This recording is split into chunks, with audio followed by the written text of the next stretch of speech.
Golden State Media Concepts Baseball Podcast. We cover everything Major League, from spring training to the World Series. We've got your favorite club covered, from New York to Boston to LA. This is the Golden State Media Concepts Baseball Podcast.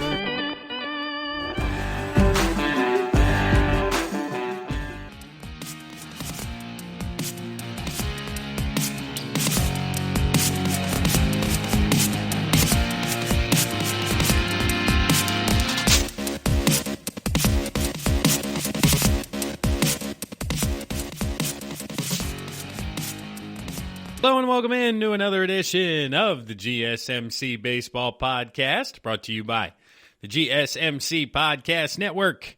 I'm your host, Kevin Mahalik. This is episode number 305 here on Thursday, September 24th, and we are officially upon the final weekend of the regular season. The weekday series have wrapped up here for most teams. Yes, there are a handful of games here on Thursday evening, but some teams have off until that Friday, Saturday, Sunday series to wrap things up. And we're going to get into all of tonight's action here on Wednesday evening. We're going to get into where everybody stands, playoff prediction updates. I know I talked to you guys Monday, but some things have changed since then.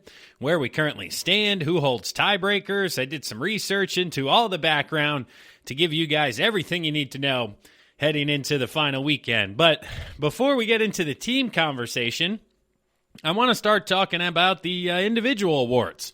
You guys know on Thursday's episode, I like to get into the Cy Young MVP award debates, looking at the value on the gambling websites, ultimately where I think we could win some money, who's going to win the award. And unfortunately, the website I use hasn't updated since last week in regards to their current odds. So you'll have to go to your local sports book if you're in a state that allows sports gambling.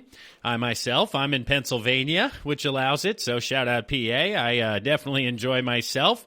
There's also a sponsor here within the podcast network as well, Parks Casino.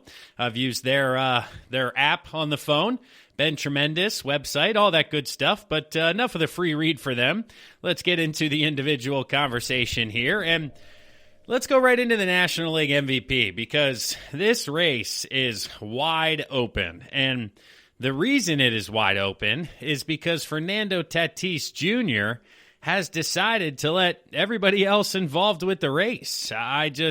He has absolutely collapsed. He's let's see, if we scroll back all the way to the beginning of September, he was plus 300 to win the award when everybody else was up around plus 1,000, give or take. He is recently, at September 15th, he was plus 124. So still the favorite, but then went up to plus 250, tied with Mookie Betts. And this is due to his September collapse. When you look into Fernando Tatis Jr., his year this year, if you go month by month, the month of July, he hit 313. The month of August, he hit 313. But the month of September, we're going upwards now of 20-some games here. We're looking at an average of 200 with only 2 home runs and 8 RBIs. He had 11 home runs and 24 RBIs in August, and then only 2 home runs and 8 RBIs in September. And with this performance in September, honestly, I don't think he's the favorite, and I don't think somebody performing like that down the stretch is going to gather a lot of votes from people across the board. So that gets into the next level conversation where, okay, who could possibly steal some votes from him? And I don't think you look far at all. You potentially look at his teammate and his infield buddy, Manny Machado. I mean, Machado's having the best year of his career offensively. He's hitting 313 with 16 home runs and 47 RBIs. He has been absolutely fantastic defensively as well. He started out a bit cold in July, hitting 226. Ramped things up in August, hitting 324, and has carried that over into September, hitting 333. So the past 2 months, he has been absolutely electric offensively in everything that they've wanted out of him when they paid him that contract. So the odds on Manny Machado, depending on where you're currently getting them, Machado was plus 1,400 as little as a week ago on some of the sports books. I think that is fantastic value as things continue down the stretch here, because The other gentleman we're looking at potentially for the award is Mookie Betts. And Mookie Betts has set a high standard, already being an award winner in the American League with Boston a few years back. This year out in L.A., yes, he's had himself a good summer. Hit .315 in the month of August. He's hitting .307 in September. Good for .301 and 16 home runs on the year for Mookie. Or we have him here at .300 with the updated statistics. And, that's where it comes to standards, expectations, conversation, because Mookie hitting .300 and being where he is sounds about right. But when you talk about Machado hitting .313, 16, and 47, I think that's exceeding his expectations more than some people would think and could get him in the conversation. But those two being teammates, it could also kind of take votes away from each other, right? Tatis started white hot. Now he's cooled off. Machado was a bit cool. Now he's turned things on. So do they take votes away from each other and ultimately balance things out and make this anybody's ball game? Mookie Betts. But the last guy I want to talk to you guys about, and the gentleman who I think has an outside chance to actually win the award,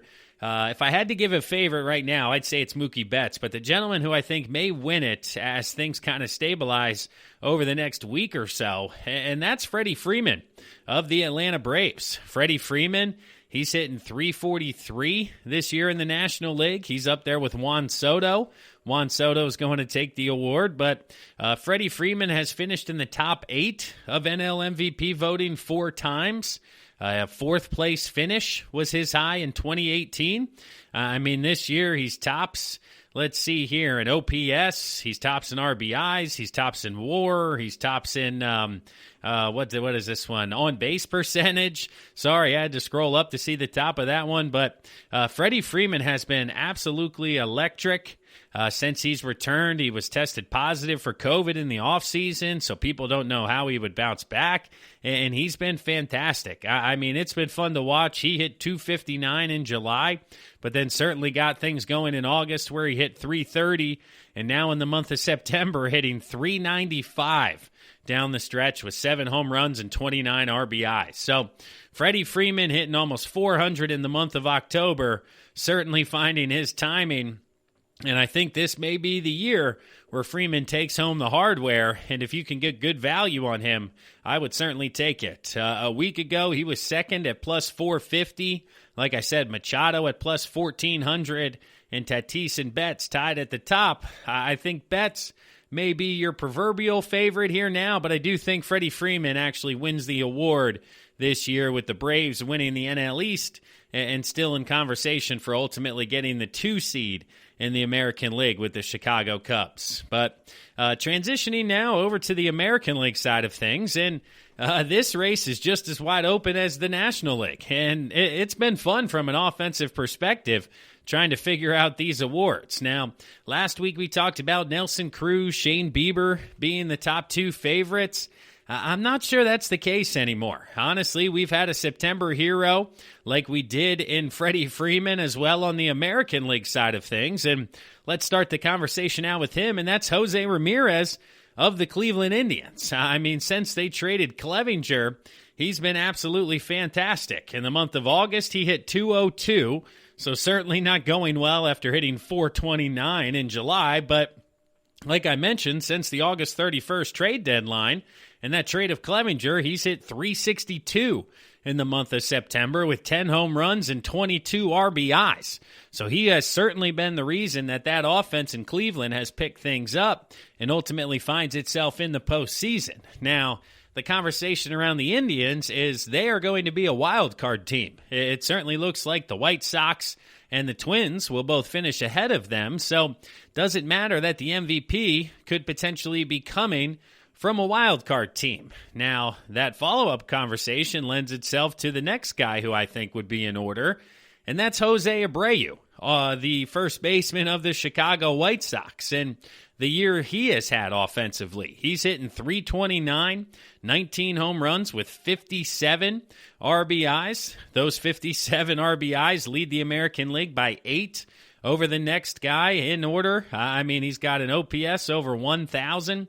He is second in the league just behind Nelson Cruz, but 329 for an average. Very impressive offensively for a guy who career-wise is not that good of an average hitter. He's hit 295 for his career. So very good hitter, but not to the 330 log that we're seeing this year. He hit 250 in July, turned it on in August, hitting 330, and then in the month of September, hitting 354. So the guy's just been a machine this entire time offensively in the American League. But again, he's a bit of a designated hitter. Can he win the award at the DH? Is it, he has that backing of being on the top team in the American League. Now, maybe they're the 2 seed. We'll get into that in a bit. But still, they're winning their division. They're surprise of the American League. The Indians were supposed to be good. Ramirez is making them a wild card team, but Abreu is the top guy on the best team.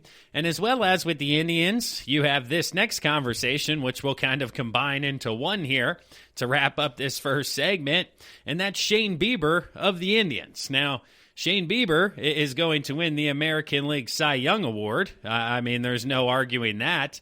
I don't think you're going to have a conversation from anybody. The conversation is who's going to finish second behind him. But again, the conversation is with the MVP. Can they win the MVP award? Clayton Kershaw was the last one to do it in 2014. He's only made, it looks like, 11 starts so far this year, or he just had his 12th start. He is now 8-1 with a 1.63 ERA. He's probably done for the regular season due to the fact that they'll want to line him up for wild card weekend because they're pretty much squared away into that 7 spot. So Shane Bieber's regular season has concluded. He's got 122 strikeouts in 77 innings. I saw going into his last start, it would have been a major league record. 40% of guys who came to the plate ended in a strikeout. Now, certainly it's a compact 60-game season, but setting a major league record during any year is absolutely a lot of fun. But the fact that Ramirez and Bieber are on the same team, does this take away potentially at all from that conversation? For the White Sox, you also have Tim Anderson, who's been very good for them offensively. He's hitting 346 this year in 45 games, but he doesn't have the power numbers to really get into the MVP conversation. DJ LeMahieu is ultimately going to win the batting title in the American League, but outside of those 3, there's really not much to be had here. Nelson Cruz potentially, 314, hitting 16 homers, 32 RBIs. We talked about Mike Trout and how I thought he was the favorite as he continued to figure things out, but his average has dipped down all the way back to 282. So I don't think he's the conversation we're having for an MVP based on the standards he has set. Luke Voit leads the league in home runs at 21, but the average of 276 isn't well-rounded enough. Brandon Lowe, who was once your favorite, his average all the way down to 274. So this is really a Jose Abreu, Jose Ramirez, Shane Bieber conversation. And honestly, I think the safe bet would be Jose Abreu with some value going in on Jose Ramirez, very similar to the National League side of things, where ultimately, I think that the value's in Freddie Freeman or Manny Machado, but Mookie Betts may be your favorite at this time. And rounding out the first segment, like I said, talking the American League Cy Young before we pause for a word from one of our sponsors. But Shane Bieber is going to win the award. There wasn't even futures bets to be placed in the Cy Young as recent as 2 weeks ago. They basically put him at minus 1,000 because they weren't going to accept bets, or minus 2,500 is the latest I'm seeing here online, because basically they know he's going to win and they're not going to pay out on it. But honestly, the conversation for second is a fascinating conversation, or who else should receive votes. In Minnesota, you have Kenta Maeda, 5-1 with a 2.70 ERA and 11 starts. Garrett Cole in 12 starts. He's finished for the regular season. He had a 2.84 ERA, 7-3 this year, so things really stabilized for Garrett after giving up a bunch of home runs early. It does look like 14. That is still the high in the American League, so struggling to keep the ball in the yard, but ultimately giving up a lot of solo homers because it's a 2.84 ERA. Chris Bassett out in Oakland, 5-2 in 10 starts. Lance Lynn down in Texas, he was 6-2 with a 2.53 ERA in 12 starts.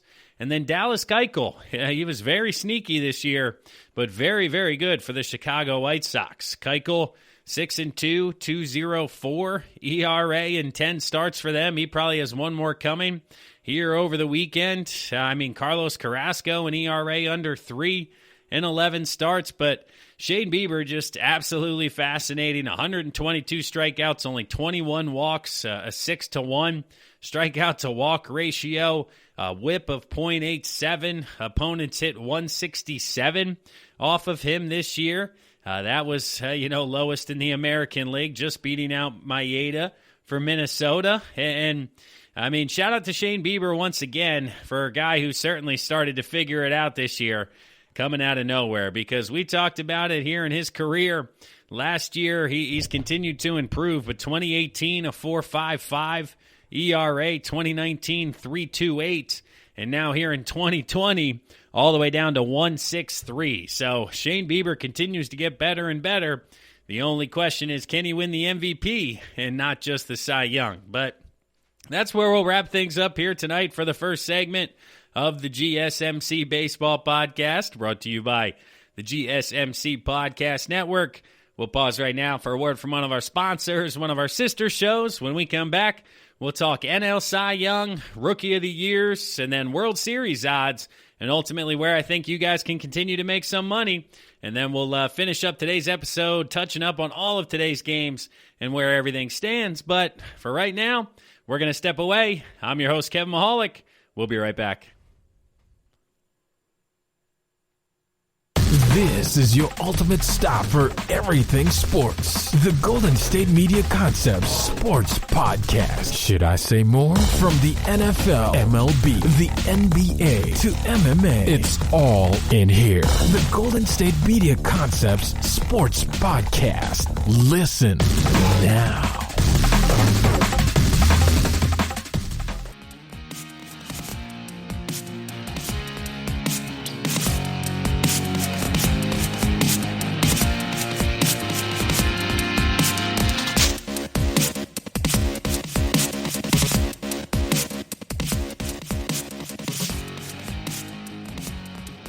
Welcome back, and thanks again for listening to today's episode of the GSMC Baseball Podcast, brought to you by the GSMC Podcast Network. I'm your host, Kevin Mahalik. This is episode number 305 of the Baseball Podcast. If you haven't done so yet, check us out on social media. Do me a favor. Follow us on Facebook, Instagram, Twitter. Give us a like as well as a subscribe. Check out the GSMC Podcast Network as well, LinkedIn, Facebook, Twitter, all of the above. And wherever you're listening to this podcast, give us a 5-star rating, write a review. That helps share the word, continue to grow within Apple Podcasts. There's a big algorithm going on behind the scenes there that we continue to grow and share, and helps us out if you guys share our content. And I very much appreciate it here as one of the hosts within the Baseball Network. But diving back into our conversation around the individual awards, we're getting back into the National League Cy Young conversation, and honestly, this conversation is as wide open as some of the MVP conversations. It's been a fascinating year when it comes to the awards, because outside of the American League Cy Young Award, the rest of them, an argument can be made for at least a handful of individuals. MVP, it was 3 guys, it seemed, on each side. Well, in the National League Cy Young conversation, it's 5, 6, 7 guys that could possibly have an argument for what's going on here. Let's run through them here, starting at the top based on ERA. Trevor Bauer is 5-4 with a 1.73 ERA. Now, Trevor threw Wednesday night, so these stats I have in front of me may not be updated with that outing, but it is MLB.com, so hopefully they're up to the minute live here as we're creeping ever closer to midnight on Wednesday night, time of recording. But Trevor Bauer, 5-4, 1.73 ERA. He hit the 100 strikeout mark this year in 73 innings. He's been impressive. He throws with emotion, which honestly could rub some writers the wrong way if ultimately they're a bit old school in their thinking and like the unwritten rules and none of the bat flips or vocal expression on the mound. Trevor Bauer was letting it go tonight. He was grunting, screaming, growling, all of the above. And I myself, as a guy who used to play with a little bit more physical emotion than verbal emotion on the mound, you would certainly get a fist pump out of me or a little head nod or, something coming off after a strikeout, but not so much the screams or grunts. But I certainly love the emotional side of things and allowing pitchers to get excited, because if hitters are allowed to do a bat flip and scream after they hit one a long way off you, you should be able to verbalize your excitement back at them if you're able to strike them out. So no qualms from me in regards to what's going on with Trevor Bauer, but I do think it could cost him some votes in the Cy Young conversation. Next up, we have Corbin Burnes of the Milwaukee Brewers. He's 4-0. He's been in 11 games this year, ultimately making 8 starts for the Brewers. He's got a 1.77 ERA, 83 strikeouts in 56 innings. He's been very impressive for Milwaukee, who has made a late push here to try to find themselves back in the playoff conversation with 5 games remaining against the Cardinals. They're just that. They're right in the thick of things. I mean, his WAR is right up there with DeGrom and Darvish at 2.6 when you're looking at Burnes. So for those of you who don't know that name, I mean, check it out. Corbin Burnes has been electric this year for the Brewers. Dinelson Lamet, I mean, he's got a 2.07 ERA. Only 4 decisions this year, which is kind of funky for a guy with an ERA that low and 11 starts. The offense certainly not showing up for Dinelson this summer, but 3-1, 89 strikeouts, 65 innings. He's been fun to watch. Next up, you have Jacob DeGrom, your guy who's won a couple of them in the past couple of years. He's got a 2.6 WAR, 2.14 ERA, 4-2 record. Now, we all know he's not a big record guy. Certainly last year winning the award, what was it, 10-8, 12-8, something like that, the least amount of wins. I remember having the conversation of if they could actually give him the award with only that number of wins. But again, only 16 walks, 94 strikeouts, whip under 1. Jacob DeGrom has been exactly who we thought he would be this summer. And then Max Fried, I mean, one of the only guys who didn't lose. He's 7-0 this year, 2.25 ERA at 11 starts. Only thrown 56 innings, though, so he's on the lighter side of things, along with Corbin Burnes, who threw 56 as well. Darvish, DeGrom, 69, 63, 65. And speaking of Darvish, he's 7-3 with a 2.22 ERA and 11 starts. Let's see, he's got 88 strikeouts and only 13 walks, so his ratio is fantastic. And those are the top 6, because then you start getting into the conversation. Luis Castillo, Clayton Kershaw, Zach Wheeler, Aaron Nola, that level of things. But honestly, out of those top 6 guys, if I had to decide and give the award to somebody, I mean, Darvish was somebody who I think was firmly in the lead and really hasn't relinquished it down the stretch. He probably has one more start pending with 11. Like I said, Trevor Bauer, if his 12th start was tonight, he was electric once again, so he certainly wants that award. DeGrom down the stretch for the Mets, they're just not very good, so I could certainly see people not giving it to a quality team like the Mets. So that lends me to believe it's between Darvish and Max Fried. And Max Fried tweaked an ankle in tonight's game. Wednesday night, he was removed after 1 inning for precautionary reasons. Everybody thinks he will be back for the postseason, but finds himself missing his last start. So is it between Darvish and DeGrom? And I think the favorite would be Darvish in that situation based on his comeback and the history with DeGrom and kind of that same flavor over and over. But depending on where the value is and where your sports book is with these top 6 guys, if for some reason, if one of them has extremely outlandish odds, you may want to jump on those, because I think all of these guys are very clearly and closely contested here down the stretch. I don't think you can go wrong with really anybody on that side of things. But transitioning now into the Rookie of the Year conversation, let's start out in the National League where, again, we have a late surprise. I know this has been a bit of a theme talking about these individual awards, and honestly, this one's a little outside of the box because it's on the pitching side of things. I mean, offensively, the two guys who are in the conversation for this award, based on the amount of games played and where their statistics are Jake Cronenworth for the San Diego Padres and Alec Baum for the Philadelphia Phillies. Cronenworth's been up for 50 games. He's got 4 home runs, 20 RBIs, and a total of 22 extra base hits, where he's hitting .304 this year. Alec Baum is hitting .333 for the Phillies. He has 14 extra base hits, 4 home runs, 22 RBIs. Both guys have pretty much walked and struck out the same amounts. It just ultimately comes down to kind of your taste there. Baum playing third and first, Cronenworth really up the middle.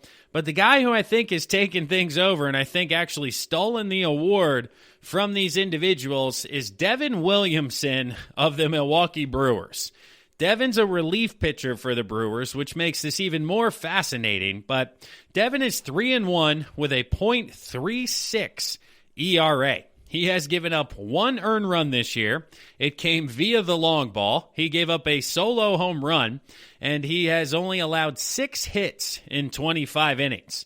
To compound that with a 52-9 strikeout to walk ratio, that's only allowing 15 base runners in 25 innings for a .6 whip. And opponents are hitting .72 or .072, and that's their average against Devin Williams, and specifically his changeup, which is absolutely disgusting and comes from another planet. He finally gave up a hit on a changeup like 20 appearances in. I mean, he's only, been in 21 games, so it's probably like 15 appearances in. But still, fascinating to think you have a pitch at this level against major league hitters that is so filthy that they can't start to figure things out by the time your 10th, 11th, 12th appearance.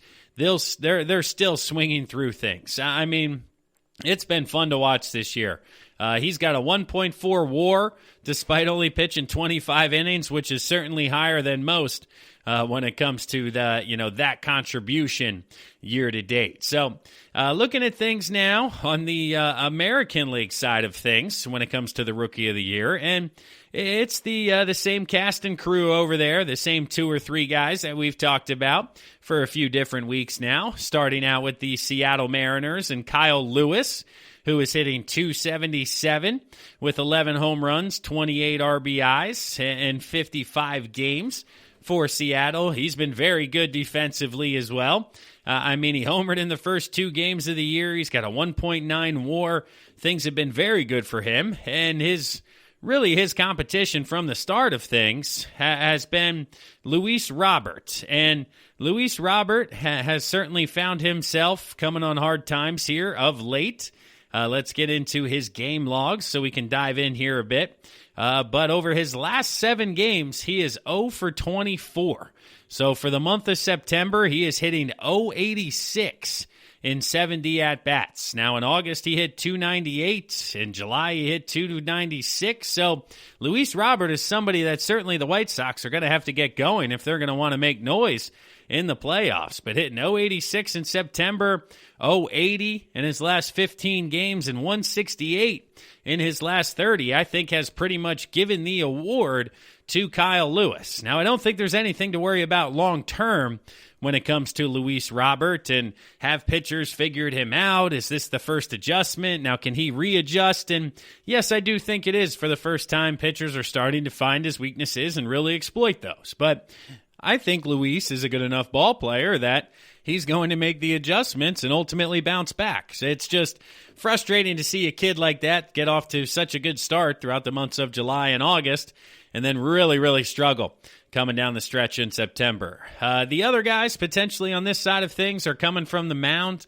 Let's look at potentially, you're looking at Christian Javier of the Astros. You also have Luzardo out there from Oakland and their side of things as I'm pulling up the stats for rookies pitching on that side. Jesus Luzardo, 3-2, 3.86 ERA. Christian Javier, 4-2, 3.33 ERA. Randy Dobnak, 4.05 ERA in 10 starts. So those three guys coming out of the rotation, and then really nobody on the bullpen side of things that's been as effective as Devin Williamson. Now, Pete Fairbanks has been good for Tampa. James Karinchak has been excellent for Cleveland. He's got 50 strikeouts in 26 innings, almost striking out two guys an inning. He's been fun to watch. Garcia for Detroit. There's been some solid rookies on the backside of things, but ultimately nobody that is really challenging Kyle Lewis when it comes to the AL Rookie of the Year. So those are my predictions for the team side of things. Sorry about that as I'm scrolling online. Heard some brief background noise there. But now I want to get into the team conversation, looking at the World Series futures and if there's been any updates in regards to the odds and where we're looking at if we can find some value. Give me 1 second. Working with Rivers here, trying to pull up the futures and where we can find some value for Major League Baseball. Okay. You have the Dodgers, who are currently the favorites at plus 350, followed by the New York Yankees, who has found themselves all the way back to the favorites in the American League at plus 650. As they've gotten healthy, the Vegas sportsbooks have taken notice, put them back up at the top of the list. Tampa right behind them at plus 750, so they have the conversation between New York and Tampa. San Diego plus 850, the White Sox and A's plus 900. And then you get to the Cubbies, Braves, Twins, and Indians, and everybody down the list there. But the top, obviously the Dodgers, they're the favorite at plus 350. If you think the Padres could upend them coming out of the National League, they're a great value at plus 850. If not, the Yankees or Rays or whoever you think's going to win the American League, maybe it's the White Sox, maybe it's the Indians. With that rotation, you think they get hot. Ramirez stays hot, wins the AL MVP, ultimately carries them into the postseason. Let's go. They're at plus 2,500. That would be fantastic value for them, and I think that's maybe the best value on the board. The Braves at plus 1,300 with that rotation. The Cubbies I don't think are deep enough.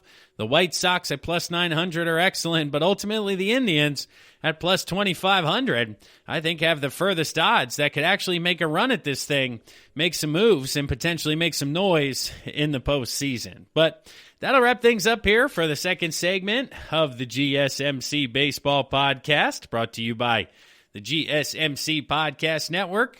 We'll pause right now for a word from one of our sponsors, but when we come back, we're going to get into all of Wednesday's action. I'm going to keep you guys up to date. American League playoff picture, National League playoff picture, what we're looking at down the stretch here, and ultimately let you guys know what to keep an eye out on this weekend in regards to all the games, all the tiebreakers, and where we're going to finish. So stick around, everybody. I'm your host, Kevin Mahalik. We'll be right back. Tired of searching the vast jungle of podcasts? Now listen close and hear this out. There's a podcast network that covers just about everything that you've been searching. Hey! The Golden State Media Concepts Podcast Network is here. Nothing less than a podcast bliss with endless hours of podcast coverage. From news, sports, music, fashion, cooking, entertainment, fantasy, football, and so much more. So stop lurking around and go straight out to the Golden State Media Concepts Podcast Network. Guaranteed to fill that podcast itch. Whatever it may be. Visit us at www.gsmcpodcast.com. Follow us on Facebook and Twitter, and download us on iTunes, SoundCloud, and Google Play.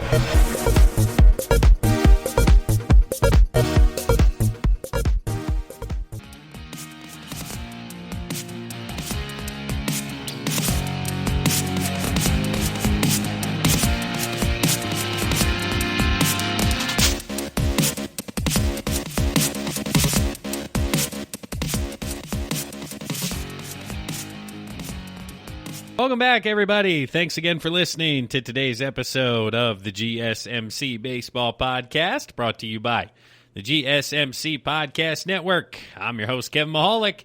This is episode number 305 of the Baseball Podcast. And now that we've had the conversation around the individual awards and basically how I explained to you, I have no idea who's going to win the awards, but I did give you my favorites and my picks. We're going to get now into the team conversation, the American League National League playoff picture, where we stand halfway through this final week. It is past 11 o'clock Eastern time here, so all of the games have finished up except for two of them currently going on. Both of them have slight playoff implications. The Giants and Rockies are currently going at it. The Giants still have a shot to make it. And then the Athletics and Dodgers are facing each other. Now, both the A's and Dodgers are in the postseason. It's just a matter of seeding and ultimately where things are going to iron themselves out. But let's start off on the American League side of things. This picture is a little less crowded, and ultimately we know what is going to take place. Once again, all 8 teams are pretty much finalized. 6 out of the 8 have clinched their playoff berth. Only the Blue Jays and Astros have yet to clinch, and they should do so here in the next couple of days. Both of them have over 99% chances to make the postseason, so certainly a long shot there if it's not them. But we do have a new leader in the American League Central. After Wednesday night's action here, the Minnesota Twins have overtaken the Central once again ahead of the Chicago White Sox. The Twins have won 4 straight games.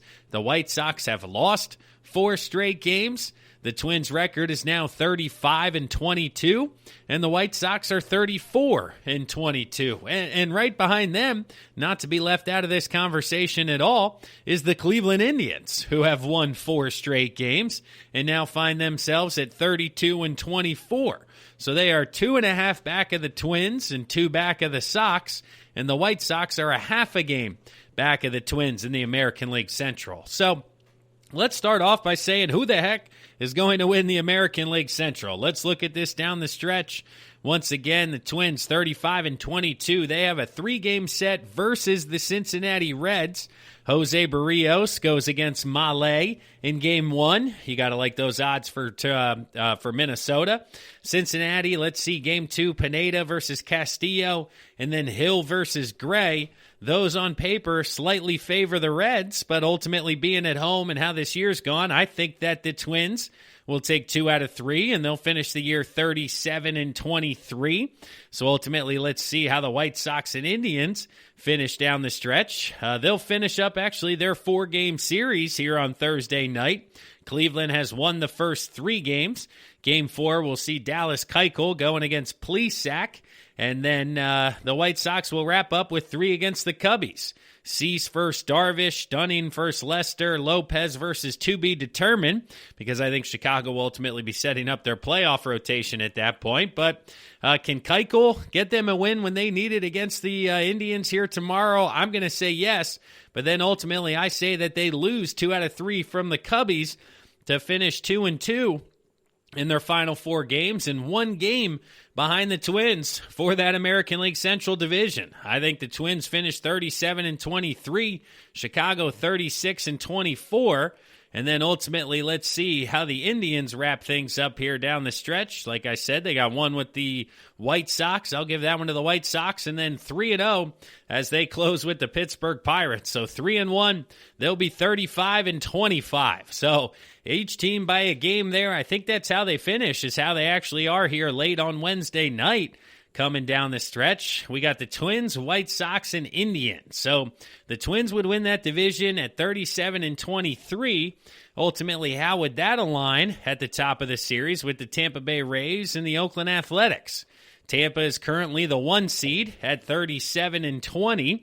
They are a handful of games ahead of the Oakland Athletics here, with only 3 remaining against the Philadelphia Phillies. Now the Phillies need every last one of those games, so it will be a matter of if they can match the intensity of the Phillies. But honestly, with the pitching matchups of Morton, Yarborough, and Fleming, I think they get at least 1, probably game 1, and then lose the next 2 games. So they'll find themselves at 38-22, which would be a game better than the Minnesota Twins. And then the Oakland Athletics how are they going to finish down the stretch? They're currently up 3-2 on the LA Dodgers as of time of recording here. So if they hold on to win that game, gets them to 34-21. And then ultimately, they play again Thursday against the Dodgers. Let's say they lose that one, and then 4 in Seattle, 3-1. Okay, we're going 4-2 down the stretch, which will put them at 37-23, and that would make the Tampa Bay Rays the 1 seed. And then I don't have it in front of me. Ultimately, between the Twins and the Athletics, who would get that tiebreaker, because there wouldn't be any head-to-head. Since it would be different divisions, it would be interdivisional records against each other, and ultimately, who would advance there in the 2 or 3 spot. Now, on the National League side of things, I did do a bit more research because with the Fightin' Phils being the hometown squad here out of Philadelphia, I wanted to see ultimately what they have to do to make the playoffs and if they even have a chance coming down the stretch here, and certainly a lot of things to be determined. But the New York Yankees will be one of the, 4, 5, and 6 guys in that next tier based on their conversation. Okay, let's see. Let's pull up the Yankees and see where they're able to finish, because they currently have 24 losses, so that would put them behind the White Sox, who I think would finish with 24, and ahead of the Astros. So it would be a 4-5 matchup. Actually, between the Yankees and the White Sox. I would be very intrigued to see that matchup. We talked about it last week, how I thought the Yankees and Twins would align, because I anticipated the White Sox not collapsing the way they are here currently in the month of September. I mean, Luis Robert isn't the only one there in Chicago who's really starting to struggle.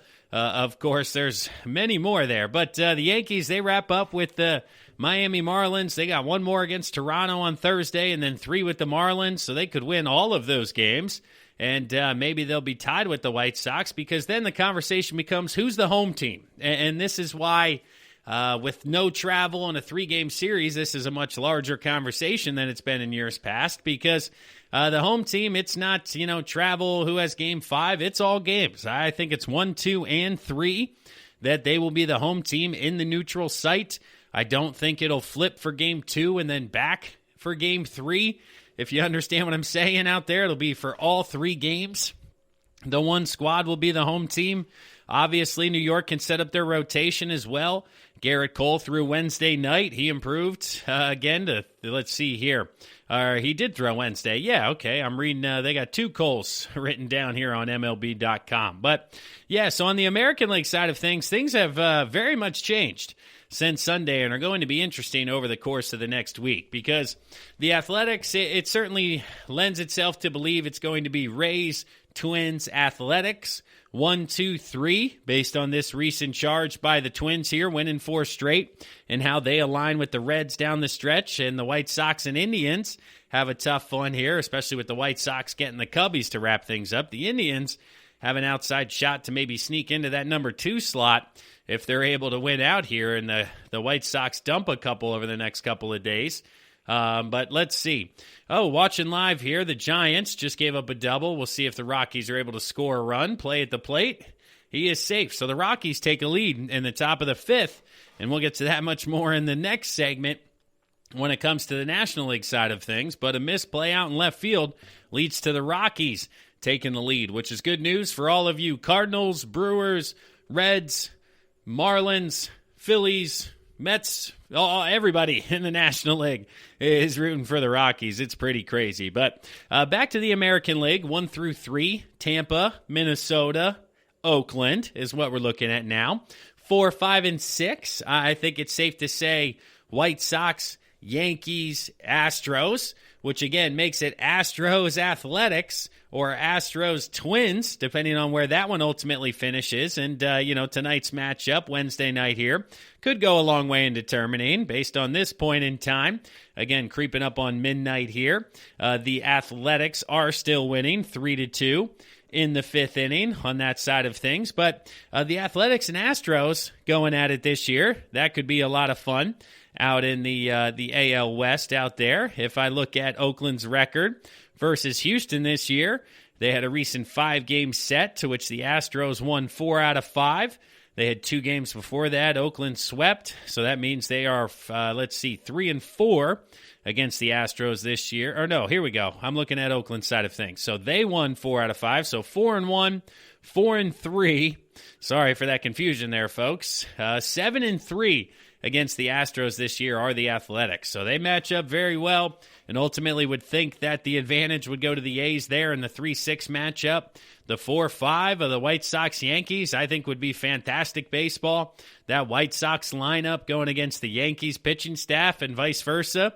The Yankees lineup going against the likes of Giolito, Keuchel, and the loaded rotation that the White Sox are running out there. I think that would be a fascinating matchup to look at. Number 1 potentially against number 8. You're looking at Rays Blue Jays as the matchup there. The Blue Jays are comfortably in the 8th spot since the Indians have gotten hot here late. So they are in the middle of aligning their rotation up for the postseason.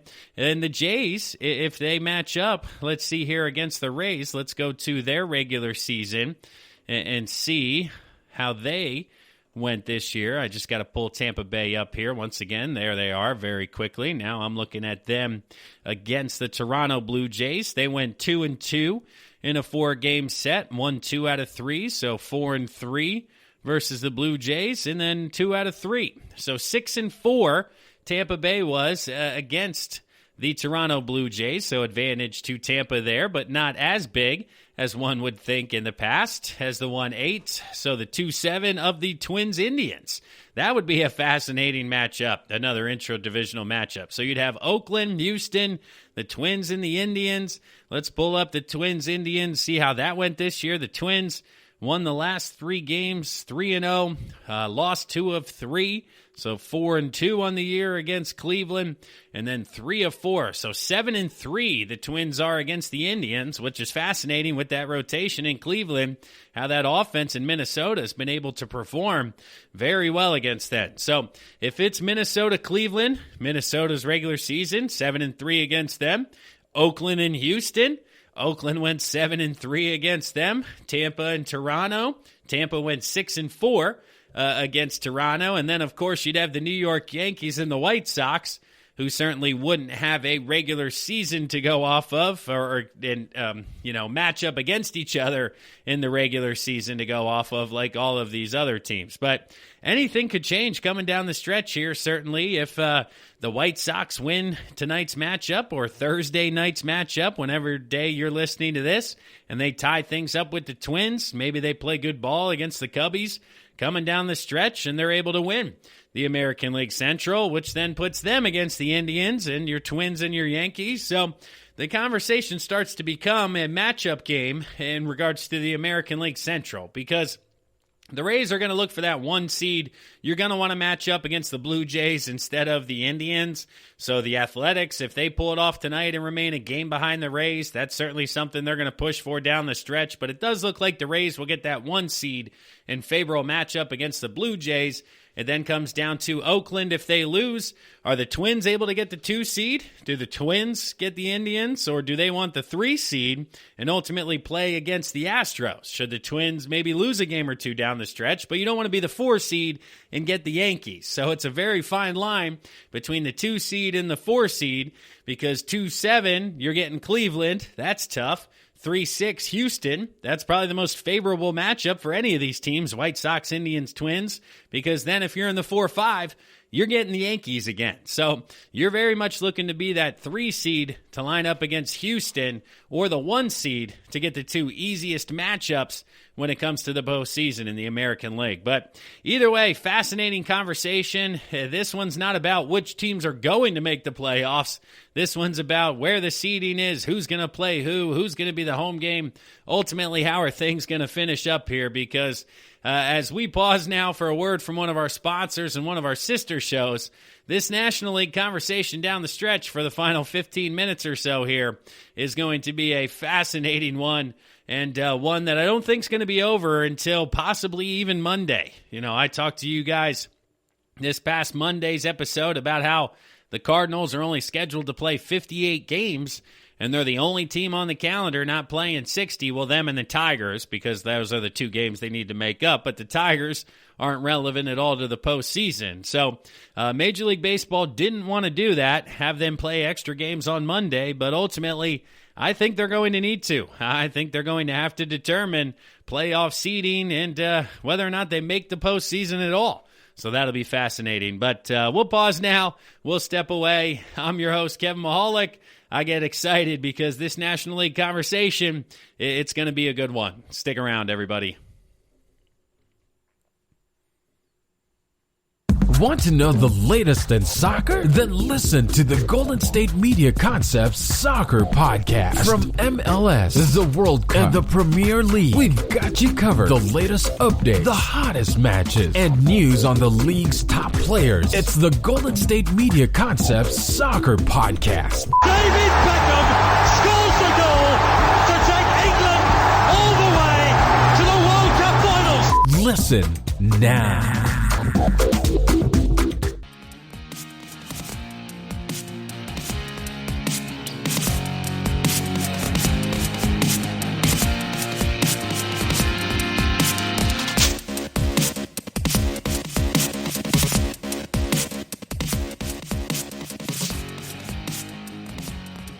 Welcome back, everybody, to the fourth and final segment of the GSMC Baseball Podcast, brought to you by the GSMC Podcast Network. I'm your host, Kevin Mahalik. This is episode number 305 of the Baseball Podcast, and we saved the best for last, or at least we saved the most confusing or the most complicated for last, as we are diving into the National League playoff picture here in the fourth and final segment. But before we do that, once again, I have to ask you, please rate and review the podcast, as well as if you haven't checked out the other podcasts within the GSMC Podcast Network, please do so.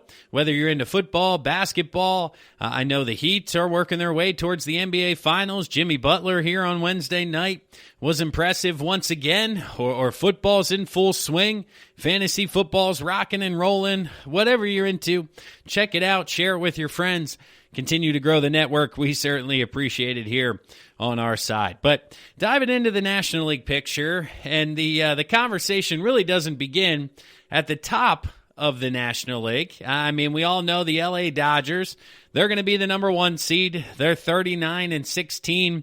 Yes, they're currently losing to the Oakland Athletics here as we're creeping towards midnight, but that is not official just yet. So they haven't wrapped that one up. Then they got one more Thursday versus Oakland, and then three more versus the LA Angels to wrap things up. But they're not really playing for anything. They are setting up their rotation for the postseason.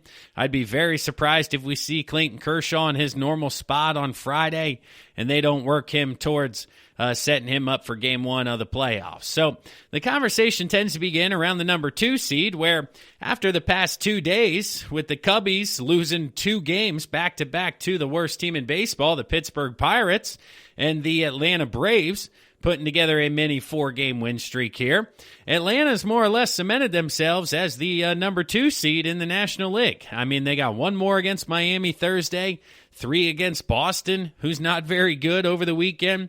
The Cubbies have 1 against Pittsburgh, but then 3 against the White Sox, who are a very good baseball team. So I think it's safe to say that Atlanta is lining things up to be the number 2 seed in the National League. Very similar to last year, where they were just behind the Dodgers on that side of things. So in the National League, we're going 1 Dodgers, 2 Braves, 3 Cubs, and then 4 San Diego Padres. They are very much ahead of everybody else when it comes to that second place team in those divisions. They are at 34-22. They are setting things up. They only have 4 games left with the San Francisco Giants down the stretch, who will be fighting for the postseason. And the Padres would love to keep their fellow division team outside of the playoffs, because nobody likes that in regards to intra-divisional rivalries and things along those lines. But this next conversation is really where things start to get fun, because we're looking at the NL Central and the NL East when it comes to the number 2 spot. And let's start in the NL East, and then we'll go to the NL Central, and then we'll kind of combine the two by the end of the episode when we're talking about wild card conversation, because as of right now, after Wednesday, the Miami Marlins are 28-28, and the Philadelphia Phillies are 28-29 in the National League East. Now, the Marlins, they did go 7-3 against the Phillies, so that first tiebreaker will go to the Miami Marlins. Now it's just a matter of if they can hold off the Phillies. And I say hold off the Phillies because neither team wants to be the 2 seed here in this division. I mean, Miami has lost 4 straight, 3 to Atlanta, including 1 against Washington. The Phillies had lost 4 straight until winning tonight's ball game against Washington. So Miami with 4 games left, 1 in hand, which will take place Thursday night at Atlanta. They'll be facing Ian Henderson, who's very good from Atlanta's side of things, and they'll send Lopez to the mound. And then they're going to wrap things up with 3 in New York City. Against the New York Yankees. They got Alcantara going against Happ, Rogers against Garcia, and then Urena against a to-be-determined Yankees pitcher. But if we're looking at things, I mean, it's probably safe to say Miami going 1-3 down the stretch in these 4 games. 3 against New York, who will be fighting for seeding conversation, like we said, that 4-5-6 matchup. Or are you going to have a 2-2 best-case scenario, puts Miami at 30-30? So the Fightin' Phils would have to win out to go 31-29. They got Velasquez against Morton, Wheeler against Yarborough, Nola against Fleming. I mean, best case scenario, they go 2-1.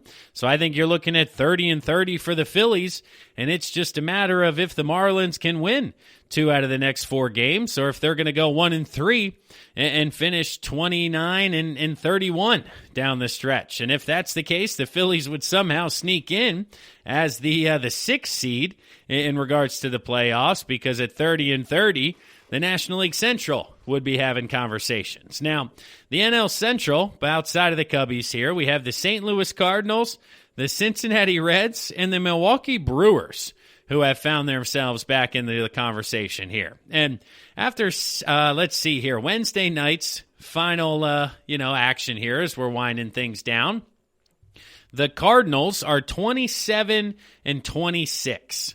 And pulling up their schedule here, like I said, they're a bit confusing because on the schedule, they only have 58 games currently. And if they have to make up those final 2, according to Major League Baseball, they will, if those games have an implication on St. Louis making the postseason or not. And based on what we're looking at here, it certainly looks like it's going to, because St. Louis has 5 games left with the Milwaukee Brewers. It's the final 5 for both teams. St. Louis, 27-26.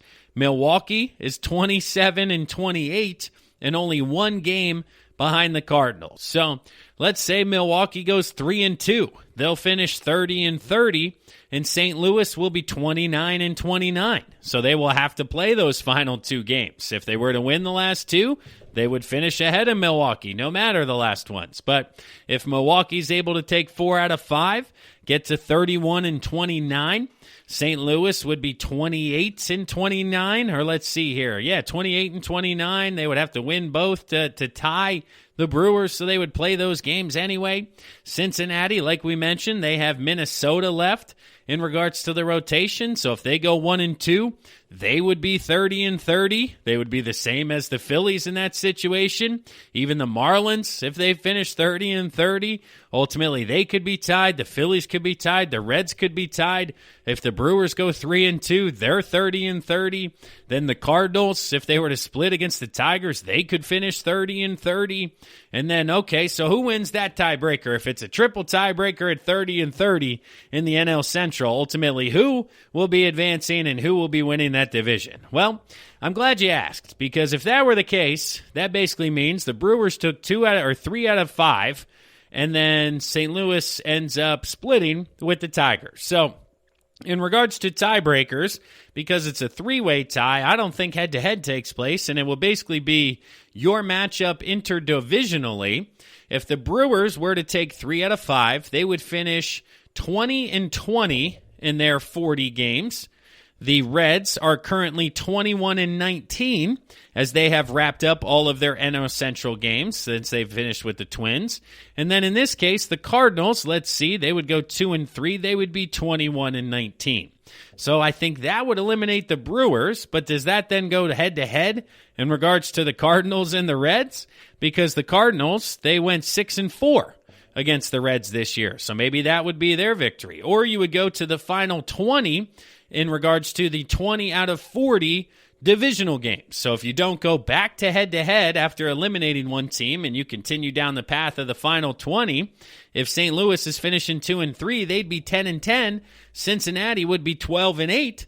And Cincinnati would win the tiebreaker if that's the way you go about things. Because if you start with a 3-person tiebreaker, here's tiebreaker 1, here's tiebreaker 2, that would put the Cincinnati Reds as the 2 seed at 30-30, and then put the Cardinals into the conversation with everybody else. Now, the Brewers would be 20-20 in their division.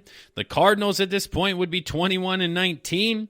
So the Cardinals would be the top tiebreaker over the Brewers at 30-30 and 21-19 in their division. Hopefully you guys are still following along. I know this is crazy. I got 4 teams right now tied at 30-30 because the Cardinals would advance over the Brewers. Now the Phillies would be 21-19 in their division, and there wouldn't be any head-to-head with them and the Cardinals, so they would be tied. Now they would go to their final 20 games, and the Phillies would be 8-12, and the Cardinals would be 10-10. So the Phillies would have the tiebreaker over the Cardinals in that situation. Now, what about the San Francisco Giants, who would be 30-30 in this case? Well, heading into their game, and they're now tied 2-2 against the Rockies. They were able to push one across here in the bottom of the 5th inning. If they were to, let's see, they're 2-2 in all of these games are divisional games down the stretch. They would have 5 games left after this one, I think it is. So 17-18, 3-2. That puts them 30-30. They'd be 20-20 in their 40 games. So they would be a step below the Cardinals and Phillies if that were the case. And then that would put them at 9-11 in their last 20 games, if I'm doing my math here correctly. So this could really get crazy complicated down the stretch here if things don't iron themselves out. I mean, there's a realistic possibility where we could have the Marlins and Phillies both tied at 30-30 for the 2 spot. The Marlins would take that one due to the straight tiebreaker. Then you could have the Cardinals, Reds, and Brewers all tied at 30-30, where based on my math and what I just looked at, I think the Reds would win that tiebreaker. I think the Cardinals and Reds would advance amongst the Brewers in that tiebreaker, and then the Reds would win over the Cardinals. So then it comes down to the Cardinals and the Brewers are now in a 2-way tie for 3rd place in the division. And the Cardinals and Brewers, if, again, Milwaukee in this instance is winning 3 out of 5, they would be 5-5 against each other. They would be 20-20 in the division, and the Cardinals would be 21-19. So the Cardinals would win that tiebreaker over the Brewers and become the number 3 spot in that division. Okay, so now it comes down to the Cardinals and the Phillies. Who would have that tiebreaker? Again, looking at it, based on where things would sit down, I think the Cardinals. Okay, so they would be in over the Phillies. What about the Giants? Well, let's break it down. Looking at things, the Giants, they would be 20-20. So the Cardinals, they would be in as the 7th seed. Okay, now it becomes the Brewers versus the Phillies. Well, the Brewers, they'd be 20-20 interdivisionally. So I think the Phillies at 21-19, if all of my math is correct, would have the tiebreaker over the Brewers.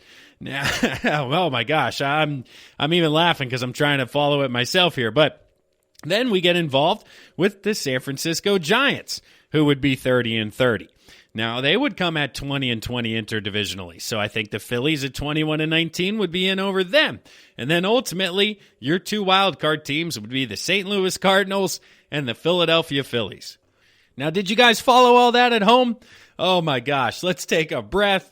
Let's breathe. Let's discuss, because this is what we wanted with expanded playoffs. We wanted conversations like this because as of Wednesday night, like I said, creeping up on midnight here, we're looking at the Phillies, the Brewers, and the Giants all have a 50% chance basically on the dot to make the playoffs.